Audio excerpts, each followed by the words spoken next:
Un cordial saludo para los oyentes de Momentos Positivos en Bogotá, en Colombia y en el mundo. Hoy con una invitada muy especial en este programa, Mallory Kay Liscano Dávila, nacida en Cartagena, en el departamento de Bolívar. Nada más rico que ir a Cartagena, ¿no? Sí, señora, así es. Ahora, cada vez que voy a Cartagena, y antes iba con frecuencia a hacer seminarios, conferencias, eh, hay algo que no perdonaba, que era volarme a las islas del Rosario, no solo por las playas, sino por lo que más anhelaba, el pescado frito, con patacón, arroz con coco o de coco, y bueno, ya decidirá uno si se toma un jugo o una gaseosa o una póker. Sí, sí, sí, sí, sí, eso es opcional, eso es a necesidad, ¿no? A lo que el cuerpo y la oportunidad ameriten. Sí. Oiga, y vea que en la playa, en las playas de Cartagena, eh, hay un puesto muy famoso que se llamaba el puesto del Boni. Boni fue un boxeador, es un boxeador. Hasta donde tengo entendido, se llamaba Bonifacio Ávila, pero le decían el puesto del Boni, y al puesto del Boni llegaba todo el mundo, y era de los pocos puestos donde vendían pescado frito, camarones, ceviches, arroz, etcétera. Era de los pocos que tenían permiso oficial, porque era el puesto del Boni, ¿no? Entonces, ese también era como una visita obligada cuando uno está en Cartagena, ¿no? Es una linda ciudad y viene gente del mundo entero a conocerla. ¿M? Un patrimonio absolutamente espectacular, un patrimonio absolutamente espectacular. Cartagena, excelente. Óigame, profesional en trabajo social de Unimonserrate, se ha desempeñado en organizaciones del tercer sector que buscan la reivindicación de derechos para la ciudadanía, específicamente para pacientes con discapacidad y enfermedades huérfanas. ¿Qué es el tercer sector? Bueno, Germán, son aquellas organizaciones sin ánimo de lucro que nacen de la sociedad civil. Y nacen de la sociedad civil precisamente por esa necesidad de un grupo específico de personas de visibilizar cuáles son sus problemáticas, cuáles son sus necesidades y llevarlas en un sentido organizativo a entes gubernamentales para que sean escuchados. Esas son, digamos, una parte de organizaciones de tercer sector. Excelente, excelente. Sí, porque si no los visibiliza alguien, pues quedan refundidos. Sí, señor. Es decir, alguien tiene que asumir ese rol y alguien tiene que asumir ese trabajo. Ese trabajo como de divulgación y de decir, mire, estas personas existen y hay que tener cuidado con ellas. Y Con ahora ellas, vamos de a acuerdo. hablar de qué son las enfermedades huérfanas. Todo eso lo vamos a hacer en un momento. Muy bien. Su experiencia está enfocada en el sector de la salud y desde allí ha ejercido su profesión. Actualmente se desempeña como subdirectora de la Fundación Colombiana para Fibrosis Quística, FIQUIRES, y de la Fundación Colombiana para Enfermedades Huérfanas o Poco Frecuentes, FUNCO-LEF. En esta posición, en equipo con 25 compañeras coequiperas, día a día visibilizan las necesidades y oportunidades de los pacientes con una sospecha o diagnóstico confirmado de enfermedad huérfana y sus familiares quienes acompañan el proceso. Pero como a todos nuestros personajes, les contamos que si esta sección que sigue tuviera un nombre y no lo tiene, se llamaría las frases que encontró Marjorie que le gustaron y que quiere compartir. Entonces, a mí no me cabe la menor duda en el sentido de que la vida entera de un ser humano puede cambiar por una película, por un libro, por una experiencia Así es. o solo por una frase. Una sola frase puede cambiar completamente la vida de una persona. Si yo no creyera que esto es verdad, no trabajaría en lo que trabajo, que es básicamente haciendo conferencias, seminarios por muchos lugares del país y del mundo. Entonces una sola frase puede cambiar la vida de una persona. Y le pedimos a nuestros invitados que vengan con unas frases. Lea la primera, por favor.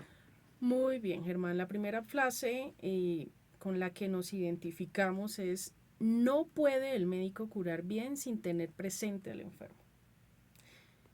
Esto desde Séneca. Oiga, Bien. déjeme ver esa frase. Espectacular. No puede el médico curar bien sin tener presente al enfermo. Sin tener presente y seguramente sin tener la opinión del enfermo, sin tenerla.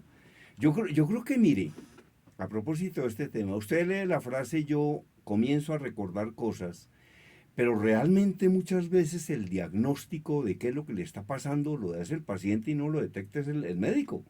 El paciente le dice, mire, a mí me está pasando esto, esto y esto, y yo siento como tal cosa, y el médico dice, ah, ya sé qué es, ya sé qué es, y en ese momento, pues, formulará sus reflexiones, sus consideraciones y sus recomendaciones que, entre otras cosas, son de obligatorio cumplimiento. Mire, Mallory, Correcto. óigame, muchas veces los médicos le recetan a una persona 40 cápsulas para que se tome 4 al día. La persona a los 5 días, cuando hasta ahora se ha tomado 20, se recupera y se olvida de las otras 20. Y esto no se debe hacer. No es lo Porque lo que recomendable. genera, lo que puede ocurrir es que vuelva a reaparecer la sintomatología, pero que ya los medicamentos no sean suficientes porque ya hay como se ha subido como el umbral de tolerancia. Es decir, lo que tiene que hacer una persona cuando un médico le recomiende 40 cápsulas es tomárselas Las todas. 40 cápsulas. Así a las 20 ya se sienta mejor. Correcto. Correcto. Germán, esto es un trabajo del médico, del paciente y de toda una red de apoyo, formal e informal. Estamos hablando del equipo que acompaña al médico tratante, ¿no? Digamos, en el caso específico de las enfermedades huérfanas, no es un solo especialista el que aborda al paciente, son varios especialistas. Y ese trabajo en equipo junto con el paciente y el reconocimiento de esas particularidades del paciente. ¿Cuáles son esas particularidades? Su dinámica familiar, ¿sí? Su trabajo, la disponibilidad de tiempo que tiene. Todo eso hace que la decisión terapéutica que tome el especialista tenga o no un efecto positivo en el paciente. Entonces, cuando decimos aquí con esta frase, pues los especialistas adecúan, ¿sí?, esas opciones terapéuticas a las necesidades de los pacientes o teniendo en cuenta mejor las realidades de los pacientes. Claro. Ahora, por ejemplo, vea que una adicción, una persona adicta, enferma a toda la familia. Sí. Enferma a la familia. Es decir, por ejemplo, un adicto al juego, que se llama ludopatía, o un adicto a las drogas, un adicto a la cocaína o al bazuco o a la marihuana, o un adicto incluso al alcohol, termina enfermando a toda la familia. Por eso es que en los grupos de apoyo de entidades absolutamente maravillosas como Alcohólicos Anónimos, hay grupos para los alcohólicos, pero también hay grupos para los familiares de los alcohólicos. Por ejemplo, en Alcohólicos Anónimos, el grupo donde van los familiares se llama Al-Anon, e incluso hay grupos para los niños que se llama Alatín. Entonces, muchas veces definitivamente el cuerpo médico no solo debe encargarse del paciente, sino encargarse también de la familia. ¿Cómo es que esa familia va a tratar al paciente? Sí, de acuerdo.